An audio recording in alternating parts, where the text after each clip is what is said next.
سفیانی کا خروج امام مہدی علیہ السلام کے ظہور کی حتمی نشانیوں میں سے ہے۔ یہ شخص ملک شام میں شورش برپا کرے گا۔ اس کا نام عثمان بن انبسہ ہوگا اور وہ یزید بن معاویہ بن ابو سفیان کی نسل سے ہوگا۔ وہ وادی یابس سے ظاہر ہوگا۔ اسے ان نام نہاد اسلامی حکمرانوں کی پشت پناہی حاصل ہوگی جو بظاہر تو مسلمان ملکوں کے حاکم ہیں، لیکن اہل حق سے ہمیشہ ان کی جنگ رہی ہے۔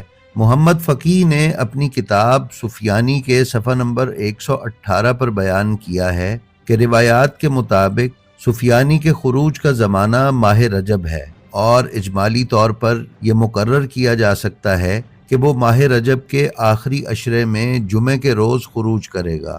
ناظرین، مجتبیٰ السادہ کی کتاب ظہور امام مہدی علیہ السلام سے 6 ماہ پہلے کے مطابق سفیانی کے قیام اور حضرت امام مہدی علیہ السلام کے مکہ کی سرزمین